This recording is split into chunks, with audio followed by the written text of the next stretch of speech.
1000 ದಿನ ಹೇಗೆ ಸಾಗಿಸಿದ್ದಾರೆ ಅನ್ನೋದು ನಮ್ಮೆಲ್ರಿಗೂ ಗೊತ್ತಿದೆ.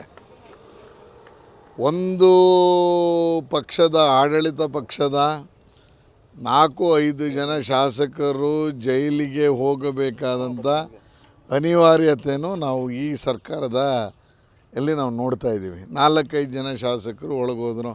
ಬೇರೆ ಬೇರೆ ಭ್ರಷ್ಟಾಚಾರದ್ದು, ಮರ್ಡರ್ ಕೇಸಲ್ಲಿ ಈ ಥರದ್ದು ನಡೆದಿರುವಂಥದ್ದು.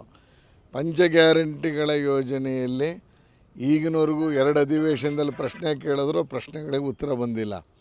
ಒಂದು ನೀವು ಗೃಹಲಕ್ಷ್ಮಿದು 2 ತಿಂಗಳದ್ದು 5,000 ಕೋಟಿ ಏನು ಮಾಡಿದ್ರಿ? ಆಹಾರ ಇಲಾಖೆಗೆ ಸಂಬಂಧಪಟ್ಟಂಗೆ ಈ 657 ಕೋಟಿ ಏನಾಯಿತು? ಇವತ್ತಿನವರೆಗೂ ಉತ್ತರ ಹೇಳಿಲ್ಲ. ಅಭಿವೃದ್ಧಿ ಎಷ್ಟು ಮಾಡಿದ್ದೀವಿ ಅನ್ನುವಂಥದ್ದಕ್ಕೆ ಮೈಸೂರಿನ ಒಂದು ಸುತ್ತು ರೌಂಡ್ ಹೊಡೆದ್ರೆ ಮೈಸೂರೇ ನಮಗೆ ಗೊತ್ತಾಗುತ್ತೆ. ಈ ರೀತಿಯಲ್ಲಿ ಅಭಿವೃದ್ಧಿಯಲ್ಲಿ ತಾರತಮ್ಯ ಬೇರೆ.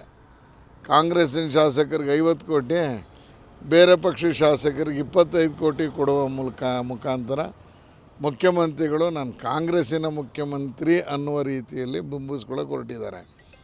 ಅಭಿವೃದ್ಧಿ ಮಾಡಬೇಕಾಗಿರೋದು ಸಾಮೂಹಿಕ ಜವಾಬ್ದಾರಿ ಅವ್ರದ್ದು.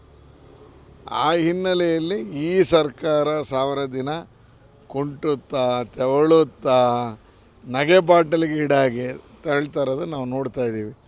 ನೆನ್ನೆ ಸಿಗ್ನೇಚರ್ ಬಂತು. ಯಾರು ಹಾಕಿದ ಸಿಗ್ನೇಚರು?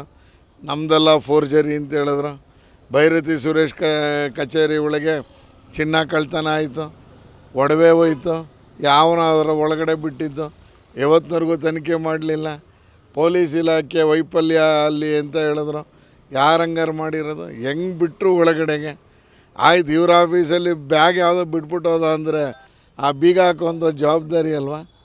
ಈ ರೀತಿಯಲ್ಲಿ 10 ಹಲವು ನಗೆಪಾಟಲಿಗೆ ಈಡಾಗಿರುವಂಥದ್ದು.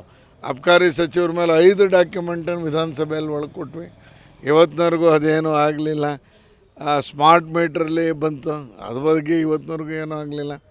ಇದೆಲ್ಲದಕ್ಕೂ ಉತ್ತರ ಕೊಡಬೇಕು. ಆಯ್ತು, ಮೈಸೂರದು ಮೂಡ 14 ಸೈಟ್ ವಾಪಸ್ ಕೊಟ್ಟರೆ 1055 ಸೈಟು ಇಡಿ ವಶಪಡಿಸ್ಕೊಳ್ತಲ್ಲ. ದೇಸಾಯಿ ಆಯೋಗ ಟೇಬಲ್ ಮಾಡ್ತಲ್ಲ. ದೇಸಾಯಿ ಆಯೋಗ ನಿಮ್ಗೆ ವರದಿ ಕೊಟ್ಟಿದ್ದಾರೆ, ಟೇಬಲ್ ಮಾಡಿದ್ದೀರಾ? ಒಂದು ಮೂಡಾದ 3 ತನಿಖೆ ಆಯ್ತಲ್ಲ. ನಟೇಶ್ ಕುಮಾರ್ನ ಏನಾದ್ರು ಮಾಡೋಕ್ಕೆ ಸಾಧ್ಯ ಆಯಿತಾ ನಿಮ್ಮ ಕೈಯಲ್ಲಿ? ಇನ್ನೂ ಪ್ರಮೋಷನ್ನೇ ಕೊಟ್ಟು ಅವನಿಗೆ ಬೇಷ್ ಭ್ರಷ್ಟಾಚಾರ ಚೆನ್ನಾಗಿ ಮಾಡಿದ್ರಿಂದ ಬೆಂತಟ್ಟಿದ್ದೀರಿ. ಈ ರೀತಿಯಲ್ಲಿ ಅಪಹಾಸ್ಯಕ್ಕೀಡಾಗಿರುವಂಥದ್ದು ಅಂತ ಹೇಳಲಿಕ್ಕೆ